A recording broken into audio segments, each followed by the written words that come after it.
At Chinita! Sino? Ako?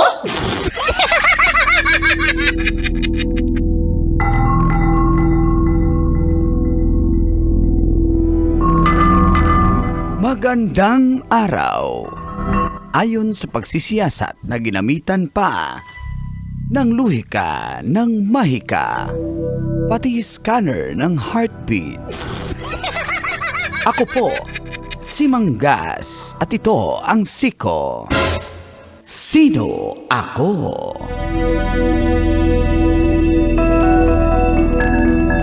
Sa wakas, sumuko na sa mga otoridad si Pastor Apollo Kibuloy at apat pang ibang akusado matapos bigyan sila ng Philippine National Police o PNP ng 24 hours na ultimatum.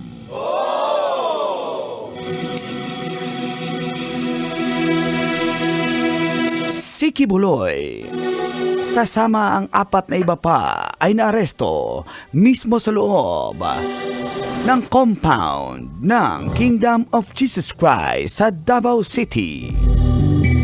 Isinakay sila sa C-130 plane bandang alas 6:30 ng gabi at lumapag naman sa Villamor Air Base ng alas 8:30 ng gabi at nakarating ng PNP Custodial Center ng alas 9:10 ng gabi.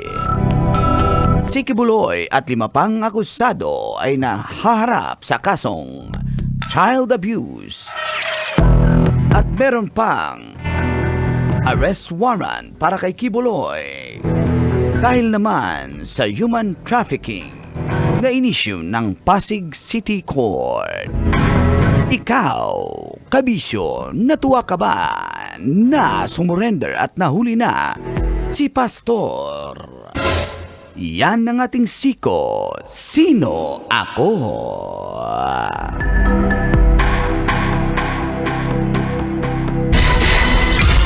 Sino? Ako? Kailangan pa bang i-memorize yan? Tor, basic Tor. Morning ko! Morning, Dean! Kabisyo, feel Good good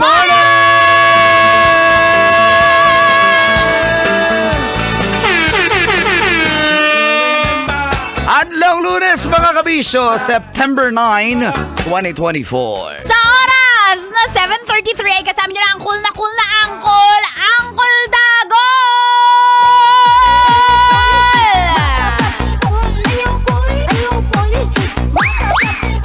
Kasama rin ang pambansang tita dahil bakit ka nanonood ng radyo.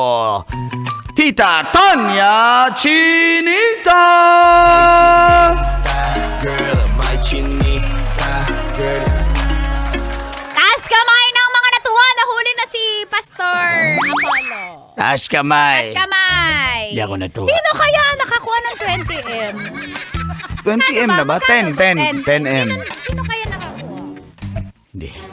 Hindi ko sasabihin na para walang manghingi sa akin ng 10M. Mang Kanor, ba't ka nag-iisip? Grabe tayo yung mga babae pati sa isipan pinasok nyo na. Basic. Ganun talaga yung mga babae, no? Pag napaisip na, ano inisip mo? Oh, di ba? Sino inisip ako kasama mo eh? Naku. Diba? Pero balik tayo dito, Tis, no? So, maraming netizen ang natuwa, mayroon ding hindi, pero syempre yung mga followers ni Pastor, syempre, nalulungkot sila. Yes, Oo. kasi leader nila yun eh. Of course. Sa kanilang pananampalataya. Opo. Tapos ngayon, Pero may mga comments sa social media na, hala, bakit hindi sinagip ng angel ni God si Apostle? si Pastor kasi nga sabi nga, siya daw yung the Son of God, no? Ayon sa kanya. Pero, yun na nga, natapos na rin yung grabing drama na nangyari mismo sa compound ng Kingdom of Jesus Christ sa Davao. At alam mo, nakakos ito ng traffic, ng delay. Kasi katabing-katabi yan ng Davao International Airport. Oo nga pala. So, imaginein mo yung Malaki panahon. ba yun, Col? Kita yung Malaki siya. maganda? Malaki. Maganda Nakapasok rin ka na yun. sa facility? Hindi pa. Kasi that time, ginagawa Hindi ka pero ngayon karapat parang patapos dapat na. loyal kasi yung papasok. Ganun ba yun? Kaya pala hindi ka nakapasok. Ay, hindi naman ako taga Davao eh. Hindi na ako taga Davao.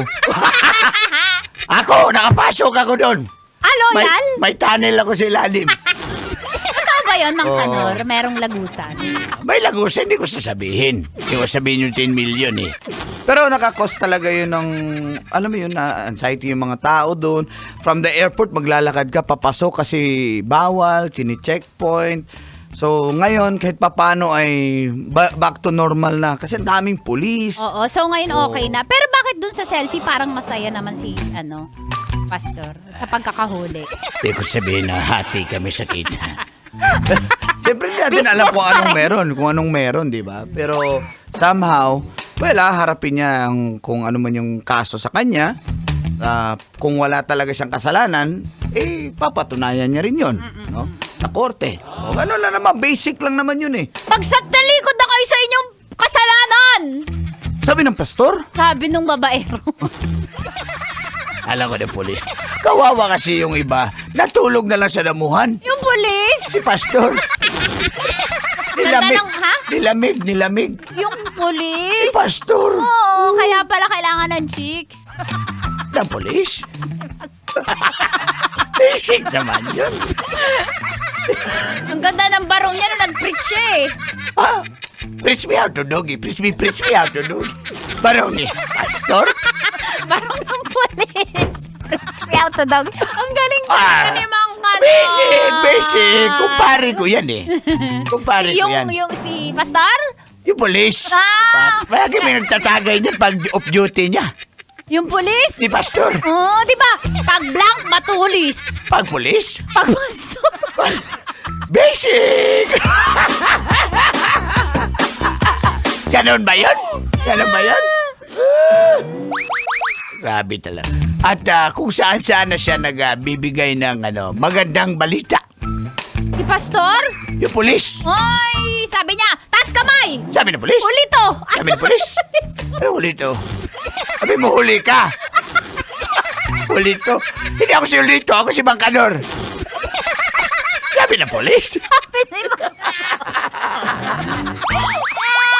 Binuksan niya yung Bible sa John 3:16. Ni pastor?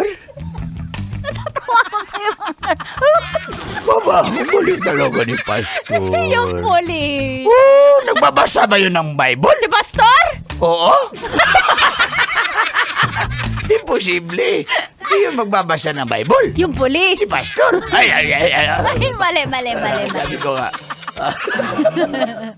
Pero sa totoo lang yung mga... Magbago na kayo! Sabi ni pastor. Sabi ng pulis. Magbago ka rin. Sabi ng pulis. Oo, magbago ka, pulis ka. Hindi ka pa nagbago. Paunahin mo kami. Isama mo na yung mga sikyo natin, mga SG. Isama ng pastor. Isama ng pulis sa pagbabago. Ng pastor. Ng pulis. Hindi pa rin nagbago. Yung pastor. Si pulis. Maraming kachat. Yung pulis. Pastor. Kasi inimbitahan niya. Inimbitahan niya na Ng pastor. Inimbitahan ng pulis. May dala-dalang yung dalang pamalo at saka yung shield. Para sa Yung mga pulis? nagrally, yung si pastor. Sige, lapit, papaluin kita. Susunduin na siya ni Lord. Si pastor?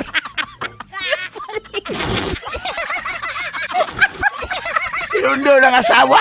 Yung pulis. Oo! Ay, nako. Mga kabisa natin. Happy birthday sa mga nag-birthday today. Sir Manny Wang, miss you. Hello. Uy, Sir Manny Wang. Nako, yan. Isa siyang Isa siyang pastor.